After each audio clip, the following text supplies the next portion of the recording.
சரவண ஜோதியே நமோ நம. வாழ்க வையகம், வாழ்க வளமுடன். அனைத்து தமிழ் நெஞ்சங்களுக்கும் கனிவான வணக்கங்கள்.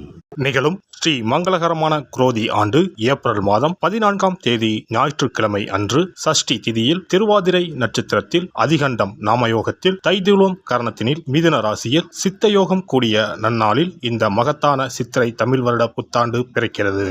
சித்திரை மாத கிரக நிலைகளை பார்க்கும்போது மேச ராசியில் குருவுடன் சூரிய பகவான் உள்ளார். கன்னி ராசியில் கேது பகவானும், மீன ராசியில் புதன், சுக்கிரன், ராகு பகவான் உள்ளனர். கும்ப ராசியில் சனி பகவானும் செவ்வாய் பகவானும் உள்ளனர். இந்த ஆண்டு சித்திரை மாதத்திலேயே குரு பகவான் 12 ஆண்டுகளுக்கு பிறகு ரிஷபராசிக்கு இடப்பெயர்ச்சி ஆகிறார். 30 ஆண்டுகளுக்கு பிறகு சனி பகவான் மீனராசி சென்று ராகுவுடன் இணைய போகிறார். பிறக்க போகும் குரோதி தமிழ் புத்தாண்டில் 2 கிரக உச்சத்தையும் ஒரு நீசபங்க ராஜயோக கிரகத்தையும் தன்னுடைய கோச்சாரமாக கொண்டுள்ளது. சூரியன் குரு இணைவு மிகுந்த நன்மை தரும். ஆனால் ராகு, உச்ச சுக்கிரன், புதன் சேர்க்கை கொஞ்சம் திகிலாக உள்ளது. அதேபோல் சனி செவ்வாய் சேர்க்கையும் நன்மை தருவதாக இல்லை. எனவே இந்த வருடம் நன்மை எவ்வளவு அதிகம் உள்ளதோ அதே அளவு கெடுதலும் உள்ளது. எனவே அவரவர் குடும்ப பெண்களையும் இளைஞர்களையும் குழந்தைகளையும் நீங்கள் தான் பத்திரமாக பார்த்துக் கொள்ள வேண்டும். இதில் ஒன்றை சொல்லியே ஆக வேண்டும். நினைப்பதை நல்ல செயலாக நினையுங்கள். ஏனெனில் கொஞ்சம் கோக்குமாக்கு யோசனை எட்டி பார்க்கும். வேறென்ன, ஒரு துணையை செட்டப் பண்ணலாமா என்று ரொம்ப நாளாக மனதில் ஓடிக்கொண்டே இருக்கும். இந்த மாதிரி விளங்காத யோசனைகள் எல்லாம் வேண்டாம். செல்வம் செல்வாக்கு பெருக, நல்ல நட்பு கிடைக்க, முயற்சிகளில் முன்னேற்றம், வாழ்வின் அபிவிருத்தி என இவை சார்ந்து சிந்தனை செய்யுங்கள். இந்த வருடம் அத்தனையும் நடக்கும். நல்லன எல்லாம் கைகூடி வரும். தனுசு ராசி அன்பர்களே, 6ஆம் வீடான ருண ரோக சத்ருஸ்தானத்தில் கலஸ்திரஸ்தான குருவாக பயணம் செய்ய போகிறார் குரு பகவான். குரோதி ஆண்டில் குருவின் பார்வை உங்கள் ராசிக்கு 2ஆம் வீடு, 10ஆம் வீடு, 12ஆம் வீடுகளின் மீது விழுகிறது. குரு பகவான் குரோதி ஆண்டில் 6ஆம் பாவமான அடிமை தொழில், தாய்மாமன், நோய், கடன் எதிரி ஆகியவற்றை குறிக்கும் பாவகத்தில் பயணம் செய்ய போகிறார். சுப கிரகம் 6இல் வந்தால் அசுப பலன்கள் குறையும் என்பது ஜோதிட விதி. 6இல் குரு, ஊரெல்லாம் பகை என்பது பழமொழி. உங்கள் ராசிக்கு பாக்கியாதிபதியும் விரையாதிபதியுமான குரு 6இல் வருவது ஒரு வகையில் நன்மையே. பொன்னவன் குருவின் பொன்னான பார்வை தொழில் ஸ்தானத்தை பார்ப்பதால் தொழிலில் மாற்றம், முன்னேற்றம், அந்நிய தேச பயணங்கள் வரலாம். இதுவரை படித்து வேலையில்லாமல் இருந்தவர்களுக்கு நல்ல வேலை கிடைக்கும். அஷ்டமத்து சனியால் இதுவரை தடைப்பட்ட காரியங்கள் தடை நீங்கி நல்ல விதத்தில் நடக்கும். திறமை அறிவுக்கு ஏற்ற அதிகமான வருமானங்கள் வரும். ஆனால் சுப விரயமும் அதிகரிக்கும். உடல் ஆரோக்கியத்தில் அதிக கவனம் தேவை. 12ஆம் பாவத்தை குரு பார்ப்பதால் பயணங்கள் அதிகரிக்கும். தேவைக்கேற்ற பணம் வந்தாலும் கையில் காசு பணம் தங்காது. சுப விரயமாக மாற்ற வீடு மனை வாங்கும் வாய்ப்பும் வரும். இதுவரை தடைப்பட்ட கிரக பிரவேசம், திருமணம் போன்ற சுபகாரியங்கள் மனமளவென நடைபெறும். வருமானத்தை எல்லாம் நல்ல விஷயத்திற்கு செலவு செய்வீர்கள். ராசிக்கு 2ஆம் இடத்தை ராசிநாதன் குரு பார்ப்பதால் குடும்பத்தில் அமைதி நிலவும். பணம் பல வழிகளில் இருந்தும் வரும். வாக்கு நாணயத்தை காப்பாற்றி விடலாம். உங்கள் ராசிக்கு 2 மற்றும் 3ஆம் அதிபதியான சனி பகவான் 3ஆம் வீட்டில் ஆட்சி பெற்று ஆண்டு முழுவதும் பயணம் செய்வதால் இந்த ஆண்டு நீங்கள் எடுக்கும் புதிய முயற்சிகள் அனைத்தும் வெற்றியடையும்.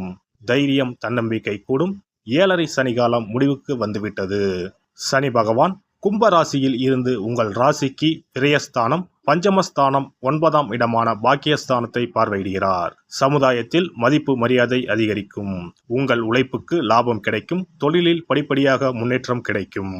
ஆண்டின் இறுதியில் சனி பகவான் 4ஆம் வீடான மீனராசிக்கு இடப்பெயர்ச்சியாகி ராகுவுடன் பயணம் செய்கிறார். அர்த்தாஷ்டம சனி ஆரம்பம் ஆவதால் ஆரோக்கியத்தில் அக்கறை காட்டுவது அவசியம். குரோதி ஆண்டு முழுவதும் 4ஆம் வீட்டில் ராகுவும் தொழில் ஸ்தானத்தில் கேதுவும் அமர்ந்து பயணம் செய்வது சிறப்பான அம்சமாகும். வீட்டில் மகிழ்ச்சியும் உற்சாகமும் அதிகரிக்கும். சிலர் புதிய வீடு மாறுவீர்கள். சிலருக்கு வேலையில் மாற்றம் ஏற்படும். புதிய வேலை வாய்ப்புகள் தேடி வரும். பொறுமையோடு இருந்தால் இழப்பை சரி செய்யலாம். இழந்த செல்வாக்கை திரும்ப பெறலாம். பொருளாதார நிலை சீரடையும். அம்மாவின் உடல் ஆரோக்கியத்தில் அக்கறை காட்டுங்கள். திடீர் மருத்துவ செலவுகள் வர வாய்ப்புள்ளது. வெள்ளிக்கிழமை ராகு காலத்தில் துர்க்கைக்கு விளக்கேற்றி வழிபடுங்கள். சிறப்பு பரிகாரம். செவ்வாய் தோஷம் நீங்க செய்ய வேண்டிய பரிகாரங்கள் என்னென்ன, வழிபட வேண்டிய தெய்வம் யார் என்பதனை பற்றி காண்போம். நவ கிரகங்களில் சூரியனுக்கு அடுத்தபடியாக செயல் ஆற்றல் உள்ள கிரகம் செவ்வாய். ஆளுமை திறன், ஆற்றல், வீரம், அதிகாரம் செய்தல், வளைந்து கொடுக்காத தன்மை, தர்மம், நீதி, நேர்மை, நியாயம் போன்ற அம்சங்கள் கொண்ட கிரகம் செவ்வாய். செவ்வாய் பலமாக இருந்து நல்ல ஆதிபத்தியம் பெற்று அவரது தசை நடக்குமானால் சகோதர சகோதரிகள் மூலம் பெரும் அனுகூலம் ஏற்படும். பெரிய பதவிகளில் உள்ளவர்கள் தொழில் அதிபர்களின் தொடர்பு கிடைத்து அதன் மூலம் முன்னேற்றம் உண்டாகும். பலமற்ற ஆதிபத்தியம் பெற்று தசை நடக்குமானால் கீழே விழுவதும் அடிபடவும் நேரிடும். வாகன விபத்துக்களை சந்திக்க நேரிடும். இரத்த காயங்கள், வெட்டுக்காயங்கள், இரத்த சம்பந்தமான நோய், சித்தப்பிரமை, தலையில் அடிபடுதல் போன்றவற்றை ஏற்படுத்துவார் செவ்வாய் பகவான். வீண் வழக்குகள், சண்டை சச்சரவுகள், மறைமுக நேர்முக எதிரிகள், பொருள் களவு போகுதல், செய்தொழில் வியாபாரத்தில் திடீரென்று பெருத்த நஷ்டம், அரசாங்க கெடுபிடி, பதவி இறக்கம், மறைந்து வாழும் சூழ்நிலை என்று பலவகை இன்னல்களை உருவாக்குவார். செவ்வாய் முதலான தோஷங்கள் அனைத்தும் நீங்க அவரின் அருளை முழுவதும் பெற செவ்வாய்க்குரிய அதிதேவதையான முருகனை வழிபடுவதும், கோதுமை ரொட்டி, வெள்ளை எள் கலந்த இனிப்பு பலகாரங்கள், துவரை போன்றவற்றை ஏழைகளுக்கு தானம் கொடுப்பதும் நல்லது. செவ்வாய் கிழமைகளில் விரதம் இருந்து செவ்வாய் பகவானுக்கு விளக்கேற்றுவது, சஷ்டி விரதம், கிருத்திகை விரதம் மேற்கொள்வது, தினமும் கந்த சஷ்டி கவசம் படிப்பது நல்லது.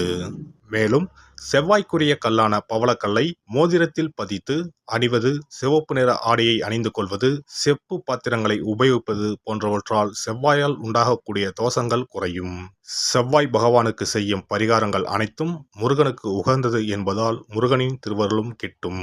திருமண வாழ்க்கையில் செவ்வாய் பகவானுக்கு முக்கிய பங்கு உண்டு. திருமணத்துக்கு வரன் பார்க்கும்போது பிள்ளைக்கோ அல்லது பெண்ணுக்கோ செவ்வாய் தோஷம் இருக்கிறதா என்றுதான் முதலில் கேட்பார்கள். அந்த அளவுக்கு செவ்வாய் தோஷம் மிகவும் முக்கியமானதாக பார்க்கப்படுகிறது. ஒருவரின் ஜனன ஜாதகத்தில் லக்னம், சந்திரன், சுக்கிரன் ஆகியோருக்கும் செவ்வாய் இருக்கும் இடத்திற்கும் உள்ள தொடர்பை கொண்டுதான் செவ்வாய் தோஷம் ஒருவரின் ஜாதகத்தில் எந்த அளவுக்கு வலிமையாக இருக்கிறது என்பதை கணிக்க முடியும். செவ்வாய் தோஷம் இருக்கிறது என்றால் நம்பிக்கையோடு மிக எளிய பரிகாரங்களை செய்வதன் மூலம் தோஷ நிவர்த்தி பெறலாம். செவ்வாய் தோஷம் என்பது திருமண தடையை ஏற்படுத்துவது மட்டுமல்லாமல் மேலும் பல இடையூறுகளையும் ஏற்படுத்தும். எனவே செவ்வாய் பகவானை செவ்வாய் தோறும் செவ்வாய் ஹோரையில் வழிபடுவதும், செவ்வாய்க்குரிய கடவுளான முருகப்பெருமானை 9 நெய் தீபம் ஏற்றி வழிபடுவதும் செவ்வாய் தோஷத்தினால் ஏற்படக்கூடிய அசுப பலன்களின் தாக்கத்தை பெரிதும் குறைக்கும் என்பது ஐதீகம். செவ்வாய் தோஷம் ஒருவருக்கு இருந்து ஒருவருக்கு இல்லை என்றால் திருமணம் செய்யக்கூடாது என்பது சாஸ்திரம். இருவருக்கும் இந்த தோஷம் இருந்தால் திருமணம் செய்து வைக்கலாம் என்று சிலர் சொல்வார்கள். ஆனால் பொதுவாக தோஷம் ஒருவருக்கு இருந்தாலும் சரி அல்லது இருவருக்குமே இருந்தாலும் சரி, தக்க ஜோதிடர்களை ஆலோசித்து முறைப்படி பரிகாரங்கள் செய்வதுதான் சரி. செவ்வாய் தோஷத்தால் திருமண தடை உள்ளவர்கள் வைத்தீஸ்வரன் கோவிலுக்கு வந்து அரச மரத்தடி விநாயகர் ஆதி வைத்தியநாதரை வழிபட்டு ஆலமரத்தை சுற்றி வர வேண்டும். வைத்தியநாத சுவாமி, தையல்நாயகி அம்மன், செவ்வாய்க்கு அதிதேவதையான முருகப்பெருமானை வழிபட வேண்டும். சன்னதியில் உள்ள செவ்வாய் பகவானுக்கு சிகப்பு வஸ்திரம் சாத்தி அபிஷேகம் செய்து பரிகாரம் செய்ய தடைகள் நீங்கும். இந்த வீடியோ பதிவு உங்களுக்கு பிடித்திருந்தால் லைக் பண்ணுங்க, கமெண்ட் பண்ணுங்க, ஷேர் பண்ணுங்க, மறக்காம சப்ஸ்கிரைப் பண்ணுங்க, பக்கத்துல இருக்கிற பெல் பட்டனை கிளிக் பண்ணுங்க. நன்றி, வணக்கம். ஓம் நமச்சிவாய. சிவாய நம.